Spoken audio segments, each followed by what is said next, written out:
Hello everyone. This is a discussion of falling, and it's going to be falling now. Instead of just describing it as we've done in the past, we're going to look at why things fall the way they fall.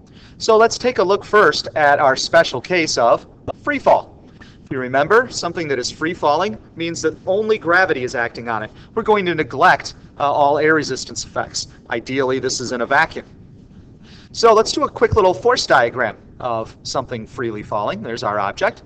Well, by definition, if it's in free fall, the only thing acting on it is gravity, which of course acts down. But now that we know Newton's second law, right, we can apply it to this situation, and we can write a net force equation for this. Remember that we found that the net force is equal to mass times acceleration. Now in this case, I'm using these little symbols here. That's a sigma, that's a summation sign. Technically, this is the vector sum of the vertical forces. How's that for a mouthful? Vector sum of the vertical forces is really another way of saying the net vertical force. Okay? So the net vertical force is equal to ma. What is the net force? Well, there's only one, and it's F of g, and it's down, which makes it negative. Notice I took the arrow off of the top because I put in the direction. And so I said it was negative, then I don't need an arrow. Now, we've done a whole lab on finding the force of gravity, and we know that the force of gravity can be rewritten as mass times gravitational field strength. Remember, little g is not gravity. F of g is gravity. Gravity is a force. This is the gravitational field strength near the surface of the Earth. Now, you might be looking at what we have here in this equation and saying, hey, look, we can cancel out the masses. Now, it's a little deeper than that. Right? So just let me explain a little bit here about why this is such a deep thing. Really, fundamentally, these two masses are two different things. The m in the mg is what is known as the gravitational mass. It's the mass you would measure by using the force of gravity. And basically, that's the way most scales work.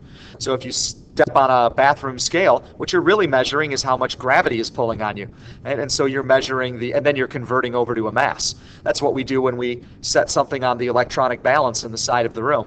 It's really looking at how much is the object pushing down on the scale and then converting to mass. And so that's gravitational mass. Now the m in the ma part of this is what is known as the inertial mass. Remember that inertia is the resistance of objects to changes in their motion. And so this mass you would measure by figuring out how much inertia it has. What's its tendency to resist changes in its motion? And basically, you would use this mass using F equals ma. So you might put a known force, measure the acceleration, like with a motion detector, like we did in class, plug those into the equation, and you could calculate the mass. So you could figure out how massive something is by how hard it is to accelerate it.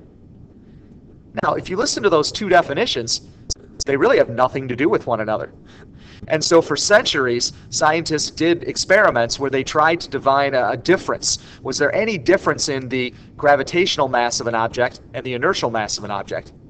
And no matter how precise of an experiment they did, they always found that those things were always equal to one another, which is why we can cancel them out here.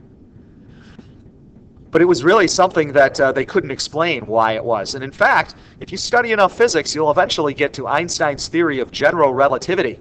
And that's the one that deals with gravity and curved space-time and black holes and things like that. And one of the basic postulates of it is this equivalence of gravitational and inertial mass. It's one of the jumping off points. He says this can't just be a coincidence. There's got to be something deep here. So if these two things are equal, then... and he goes into all of the work, which gets us to black holes and curved space-time and all of that stuff. So in class, yeah, we're just going to cancel these because they're numerically equal. But realize that there is a kind of a deep thing going on there. Okay, I haven't blown your mind yet. Then we get that the acceleration is negative g. G is the gravitational field strength, and we did a whole experiment on that. We found it to be 9.8 newtons per kilogram. And you might look at this and say, but this is acceleration. Those don't look like acceleration units. Well, here's a Newton per kilogram. If you remember in the Newton's second law lab, we defined a Newton to be a kilogram meter per second squared. 1 Newton is the force required to make a 1 kilogram object accelerate at 1 meter per second squared. So in fact, a Newton is a derived unit. And once we plug that in, well, now we can see that the kilograms cancel. which leaves us with meters per second squared, acceleration units.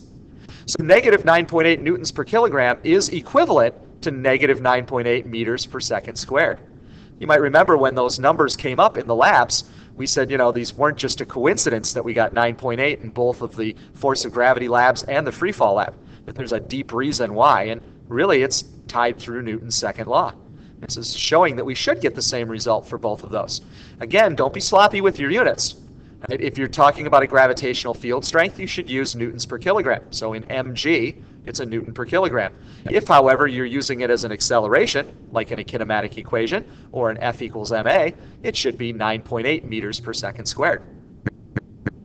So notice here, no time dependence, right? No mass dependence. Remember, we called that Galileo's law of falling bodies, right? Feather and a penny both fall at the same rate regardless of mass. This is kind of a mathematical proof of that. And we get that the acceleration is a constant negative 9.8 meters per second squared. So Newton's second law proves all the things we know about free fall. It's constant, it's uniform, it's negative 9.8 meters per second squared near the surface of the Earth, and it doesn't depend on mass. All of those things in one little analysis of Newton's second law. Now let's talk about falling in air. If you're falling in air, the forces that act on you would of course be gravity acting down and air resistance. So air resistance is a kind of friction, and so it opposes motion. And so air resistance would act upward. Now, if we're going to talk about what's going on here, it'll be important for us to understand air resistance a little bit. I don't want to get too much into the math, but let's just talk about the things that air resistance depends on. Okay? There's really three major factors that decide how much air resistance acts. One is speed. Now, why would that be? Well, think about what air resistance is. Right? Air is made up of molecules, and as you fall through the air, you are running into those molecules. And as you run into those molecules, they run into you. Right? And so they slow you down. And so if you're going faster, you're going to hit more air molecules.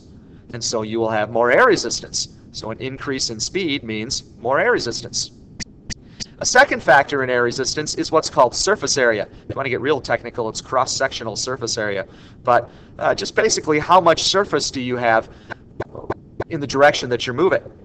If something is bigger, more surface area, it will have more air resistance. It will hit more air particles.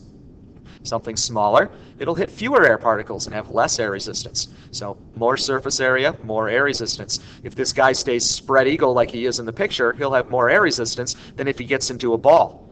Right? And he'll have even less air resistance if maybe he goes head straight down. The third thing is one that's not as obvious, and we usually ignore this within a classroom situation, but that is air density. If this guy is falling from a really high position, and you might have seen that guy that fell from near space, and so his air density changed a lot from when he first jumped out of the airplane to when he actually got near to the Earth.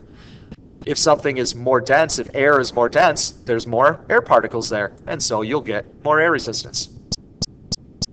So let's just keep these in mind as we talk about falling in air. Now, let's talk about what's going to happen here as you fall. Okay? We're going to be able to do a Newton's second law analysis on the vertical forces acting here. So here is the net vertical force is ma. And so let's write out a little expression here for the net vertical force. We have two forces. They're acting in opposite directions, which means we have to subtract them. So which one do we subtract from which? Well, look at their directions. Air resistance is acting upward. In a conventional coordinate system, moving to the right or up is positive, down or to the left is negative. So if we're going to follow the normal conventional coordinate system and we're going to subtract these two forces because they're opposite one another, we're going to subtract the air resistance. We're going to subtract the force of gravity from the air resistance. So I hope you see how we can write this line, because I'm going to ask you to do this on every problem we do, right? And you have to kind of keep track of the forces. Notice we lost the arrows because we put in directions, and those are always equal to ma. Net force, just two different ways of writing it. So if we solve this for the acceleration by dividing by m, okay, we get this equation.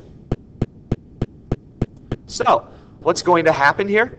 Right, so as he first falls out of, let's say, a helicopter, just so that he's stationary, or maybe he's base jumping and he's jumping off of a cliff, so he's not moving horizontally. When he first falls, he's not really moving initially, so he'll have no air resistance.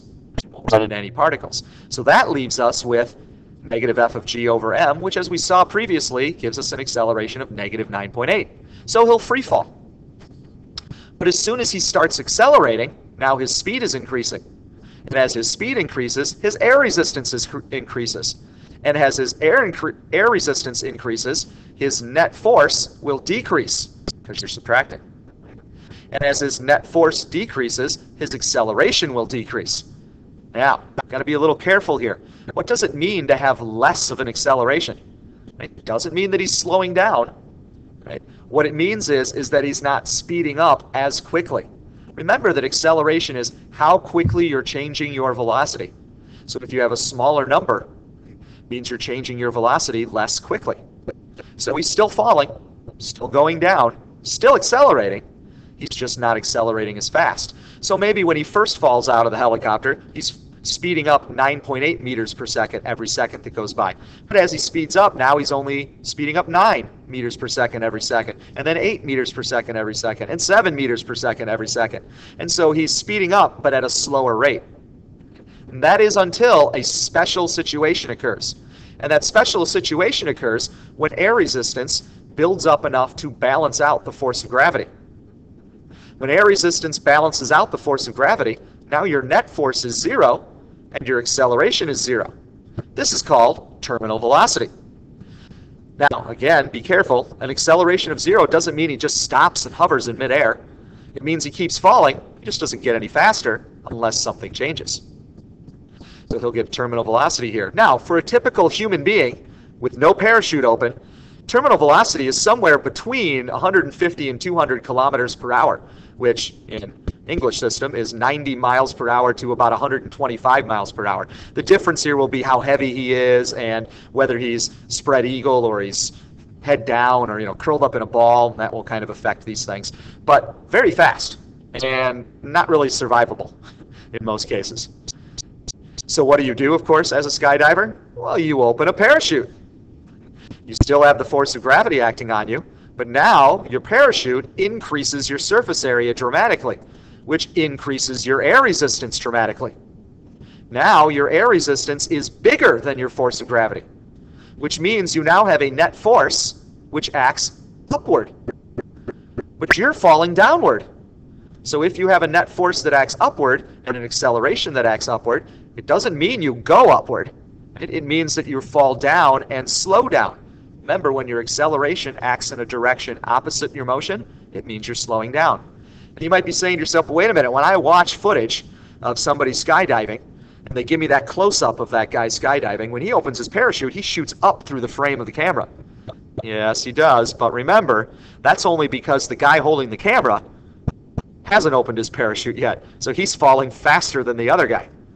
If you were watching this from ground level, right, you got to think about this logically. If you're watching the guy skydiving from ground level, when he opens his parachute, he doesn't go shooting up higher. If he did, how would he ever get down? Right, so what it means, again, is you have a net force, which is up, which means your acceleration is up, which means you're falling down but slowing down. But just like before, as you slow down, now your speed is decreasing, which means your air resistance is decreasing, which means the difference between the forces is decreasing, and as your net force decreases, you get a smaller and smaller positive acceleration. Okay, that doesn't mean doesn't mean you start speeding up or something. It means that you slow down slower. And if you don't get to the ground yet, you eventually will reach a second terminal velocity, where once again your air resistance will balance out gravity. There'll be no net force and no acceleration, and you'll stop slowing down. Now with the parachute open, this is a much more survivable kind of number, 9 to 12 miles an hour. Why is it so low here and so high here? Well, it's the same equation that governs what's happening, but your air resistance with the parachute open is mostly due to your large surface area. When you don't have the parachute open, your air resistance is due to your large speed. And so somebody with a bigger surface area can have the same amount of air resistance while going slower and survive. So, if you need a review of that, feel free to rewind. Otherwise, this is how we understand falling.